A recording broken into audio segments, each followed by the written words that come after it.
I'm delighted to welcome our guest today, Alex LaRusso. Alex is a producer and personality. Alex, thanks for joining me. Thank you for having me. Well, firstly, I want to congratulate you on being back on Twitter. Your account was restored by Elon Musk. So how does it feel to be back? It's so much of an honor to get reinstated less than an hour after the president of the United States.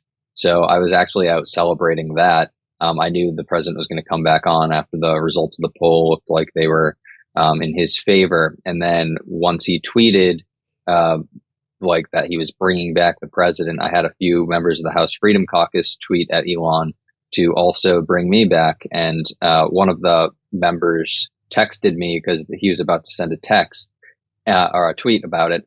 And he said, check your account. I think you're back. So I checked and I was back. So I was freaking out. But yeah, it's actually unreal. And then a couple days after, I called for the release of the Hunter Biden laptop information from the internal discussions at Twitter, and then and Elon Musk actually replied to that. So that's another thing in the first week back at Twitter. Oh my gosh! So what did you tweet at him, and then what did he say back to you? So I said, raise your hand if you think that the internal discussions about the decision to censor the Hunter Biden laptop story should be released to the public in the interest of transparency, because earlier that day he was actually tweeting back and forth with users saying the more he digs into like the communications and all of this stuff he's seeing at Twitter, the worse it's getting.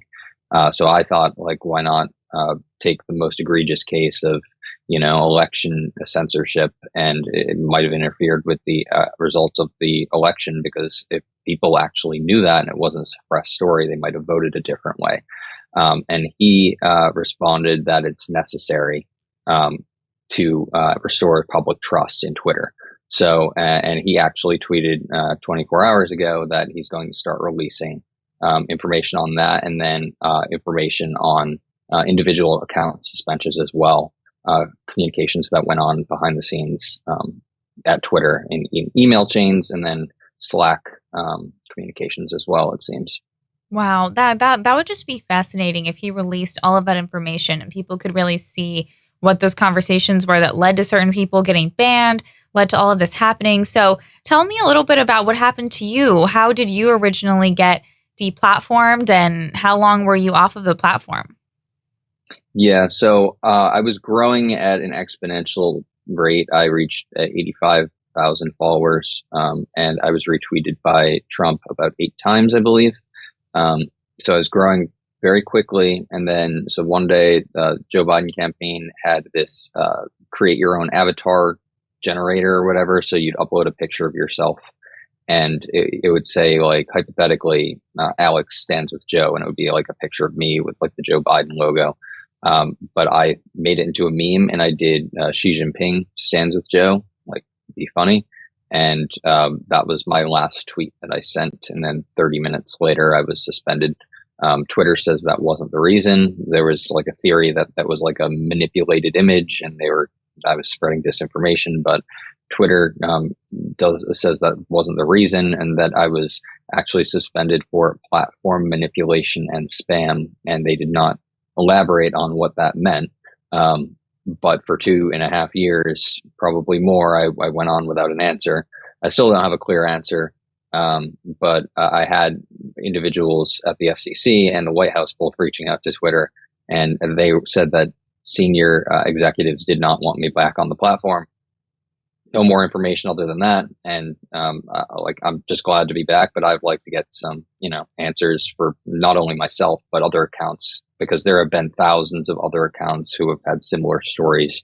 And I'm told by somebody who communicated with Elon that he's very, very upset that happened, and that there is sufficient evidence backing that up. Wow.